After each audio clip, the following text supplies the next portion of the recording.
Magandang oras mga kababayan, mga kakulinboy. Ang ating episode ngayon ay tungkol dito sa sinabi ng isa sa mga tauhan ni Donald Trump na meron silang friendly general doon mismo sa loob ng IRGC.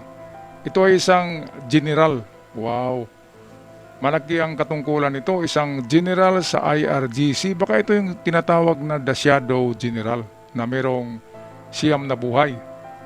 Yun daw ay spy ng Mossad na general. Ito ay tinatawag nilang the friendly general at sana ito daw ang magiging leader ng IRGC kung sakali man na pipiliin siya, ay siya yung mag-lead sa IRGC kasi hindi ito yung tinatawag na mga traditional na mga terrorist. Sabi ni Donald Trump, lesser kind of evil ang isang to. So, IRGC man siya pero medyo bukas yung kanyang isipan na hindi katulad nung mga nauna na mga jihadist na talagang magpakamatay para lamang sa doktrina. Kaya ito, panoorin natin ang video courtesy sa atin ng News Australia. Warren Kempel thinks both the U.S. and Israel hope that Iran's next leader will come straight from the IRGC. We need to make sure that we demolish all the military infrastructure. All along, we're preparing a friendly general who's probably already in relationship with the Mossad or the CIA. General with relation to the Mossad and the CIA. Wow! So, ibig sabihin, hindi ito, parang infiltrator, di ba, sa IRGC kasi friend ng Mossad. Ito na nga, ito na yung sinabi ko na general na mayroong siyam na buhay. Hinahunting to ni Kamini noon Nakulong na nga ito dahil tinuturo na spy ng Mossad. Hindi pala spy, kundi talagang kaibigan ng Mossad, kaibigan ng CIA. Kaya siya yung nagsasabi kung ano yung mga galaw sa loob. Parang undercover agent nga na general, no? Pero diyan na siya lumaki sa sa IRGC. Kaya karamihan ay hindi nag-iisip na ang taong ito ay parang spy na rin ng Mossad at IRGC. Natuklasan ng mga taga-IRGC na ang general na ito ay kakaiba ang kilos. Kasi nga nung binumba si Kamini, ay nasa tabi ito ni Kamini. Pero nag-excuse, pupunta daw ng CR at kung ano na dahilan, ay natiwalag siya sa grupo ni Kamini. Kaya nang tamaan ng bomba, hinalikan pa nga niya si Kamini noon Kaya nang natamaan ng bomba si Kamini, kasama yung kanyang mga opisyal, ay wala doon yung general. So ibig sabihin, close ito na general ni Kamini. At ilang beses yung lahat ng binumba ng Israel at Amerika na infrastructure ay palaging nandun yung general na yan. Pero ang pinagtataka natin, bakit hindi natudas? Ibig sabihin, alam niya na ganitong minuto, ganitong oras, babagsak ang bomba, kaya alam niya na i-exit siya sa building. Di ba kaya huling-huli ng general na to Ito yung tinaguriang general na mayroong siyam na buhay sa IRGC. The Shadow General ni Kamini. Na kaibigan pala ng CIA at ng Mossad. Ay nako, paktay na tayo diyan, paktay ng mga IRGC diyan.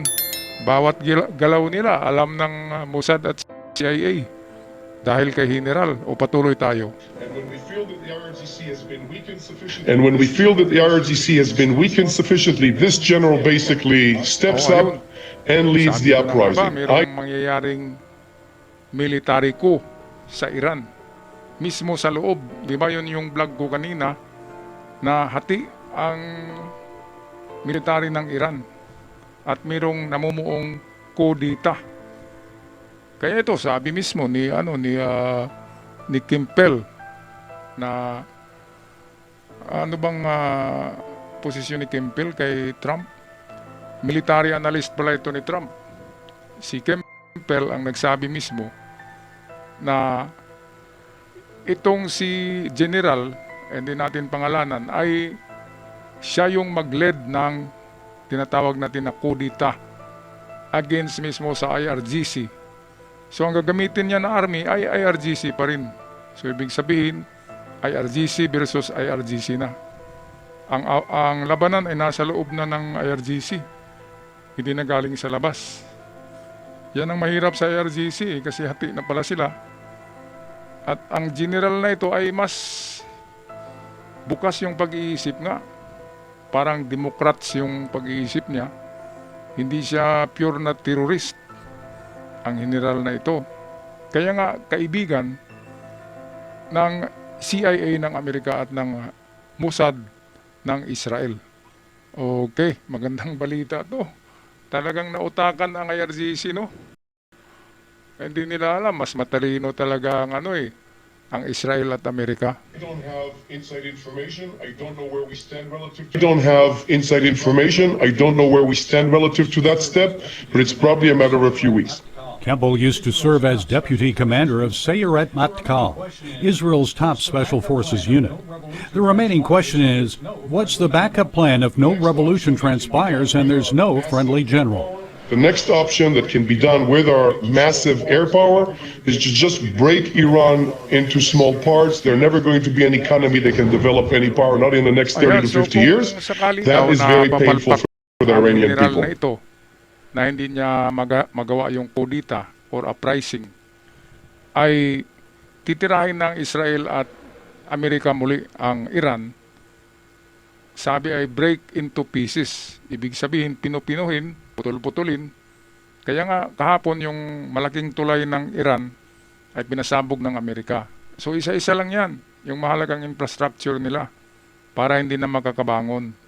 Of course, ang tulay, connection yan sa ibang lugar. So, maantala na yung mga nila, supply, di ba? Military, maantala ng pagpasok. Ngayon, ang isusunod niyan ay mga power grid na Yung mga supply na ng mga kurente, power plant, pati nga tubig, titirahin nila yung desalination plant para wala nang mainom. At talagang panghuli ay ang Mikdat Island, which is nandun ang 90% of oil ng Iran na silang kinabubuhay nila. Yung 90% of oil na nandyan sa tangke, sa mga tangke ng Karg Island, ayan yung nagsusupply ng lahat sa IRGC. Sweldo sa sundalo, doon kinukuha. Pagkain, doon kinukuha. Lahat, doon kinukuha. Kaya kung mawala yung oil na yan sa Karg, wala nang buhay. Parang nanglilimos na lang sila dyan. Di ba? Wala na silang income na malaki. Kasi nga dahil sa oil na yan, dahil sa malaking income ng Iran sa oil, bigay naman sana yan ng Diyos. Bakit ginagamit sa ganyan? Pinambili ng mga missiles, ng mga armas, at gumagawa pa ng uranium enrichment plant. Doon mismo ginagawa yung ingredient na uranium, yung chemical na uranium na pinakasangkap ng nuclear bomb. Mismo sila yung mag-factory Hindi China, hindi Russia, sila mismo ang Iran. Meron apocalyptic vision si Khamenei na gunawin niya ang Amerika, gunawin niya ang Europe, gunawin niya ang NATO. Ang itira niya ay si Kim Jong-un, si Xi Jinping at si Putin. Silang tatlo lang Apat pala. Kaya apocalyptic vision, yan yung sinabi ni Pete Hegseth. Kaya dapat talaga mapigil. Kaya ito na nga, muntik na Kasi 80% na pala ang development ng enrichment ng uranium. At kapag nagiging 100% yon, ay pwede na yun ilagay sa mga missiles. Nuclear bomb na yun kapag 100% na. Buti nga hindi natapos Kasi natamaan kahapon yung Ispahan. Nandun pala yung nila laboratory ng nuclear, ng uranium. Natamaan kaya sumabog. Kaya sabi ng Amerika, mayroong itinakbo mga 500 kilos yata ng uranium.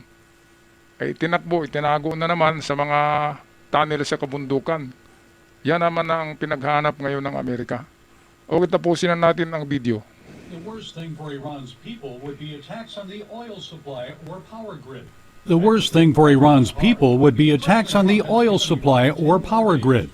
That would hit everyone hard. Ayan, so, President Trump binigyan naman has sila given ni Trump Iran ng 10 more 10 days to fully open up the Strait So of habang Hormuz. 10 days ay hindi pa binomba yung mga infrastructure na yan, ay nariyan na sa Hormuz ang 50,000 na ngayon ka-Marines.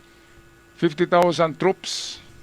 Lahat yan, Marines ng Amerika. Balita ko, meron ng Delta Force na kasama at saka Navy SEALs.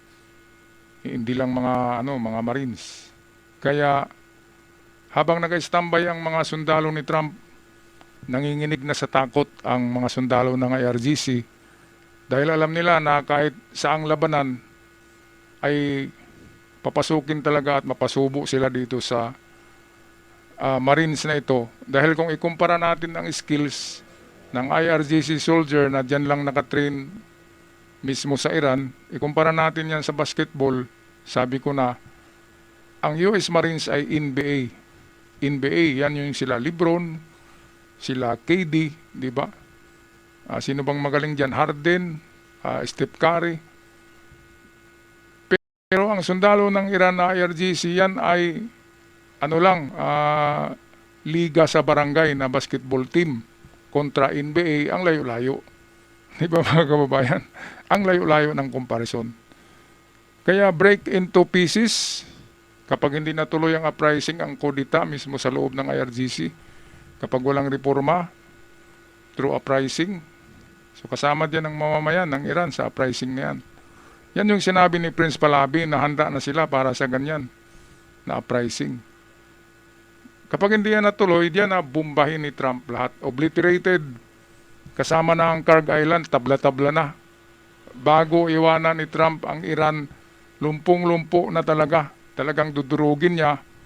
At sabi ni Trump, kung makagawa man kayo ng nuclear muli, ay magbilang muna kayo ng 15 to 20 years. So 15 to 20 years, patay na yung mga di ba? Yung mga terorista na yan. 15 to 20 years kasi 40 years nila ginawa yung mga tunnel na yun. 40 years in the making yung mga lalagyan ng mga missiles, 40 years in the making ang laboratory ng uranium, 40 years in the making ang mga taguan ng mga itong tinatawag mga silos for missiles. Lahat yan. Yung sinasabi nila na pata missiles na katumbas ng Doomsday, wala Sumabog na. Kaya wala nang armas ang Iran. Lumpo na talaga. Walang Air Force, walang Navy. Wala nang mga di ba? Wala na talaga. Kahit yung kanilang mga kanyon na nasa labas, wala na, durog, sabog. Kaya pa, ipaglalaban nila, di ba? Yung drawing na lang, yung nagdo-drawing si Kamini sa diserto. Nakakatawa naman ang meme na yon, di ba mga kababayan? Drawing na lang yung jet fighter Kaya maawa naman tayo sa taga-Iran doon sa talagang mga di ba, mga Iranian na hindi terorista. Pero dito sa mga terorist, ang tigas-tigas ng mga ulo Binigyan na nga ng deal ni Trump, ayaw magkipag-deal dahil sa kanilang doktrina na jihadist na talagang patay kung patay dahil sa kanilang doktrina na mali naman, di ba? Para sa kanila, tama yan. Kasi habang maliit pa sila na bata, dinodoctrinate ng mga utak nila. Kaya akala nila tama yung kanilang ginagawa. Yun pala ay mali. Kaya nga hindi sila nag-aaral sa mga university, ay baka mabago pa yung isipan nila. Nag-aaral lang sila sa mga private tutor, which is mga terorista din. Okay, so anong masasabi nyo dito mga kababayan, mga ka-Golden Boy? Friendly general ng ng IRGC mismo, merong siyam na buhay, hindi na mamatay, kahit saan siya pupunta, sumasabog yung mga building na pinuntahan niya dahil siya pala yung kumontak sa Mossad at sa CIA na narito ako ngayon sa building 4. Narito si Kamini, bumbahin nyo na. Within 2 minutes, tatakbo muna ako. O diba, pag sabog ng building, tamang-tama nandun na siya sa labas. Kaya 9 lives ang tawag sa kanya. Grabe, pamilyar sa inyo ito Merong mga nag-vlog tungkol sa general na ito. Okay, ako'y magpaalam na, maraming salamat sa lahat. God bless us all at huwag kalimutan mag-subscribe sa mga bago pa lamang. Hanggang sa muli. Love and peace.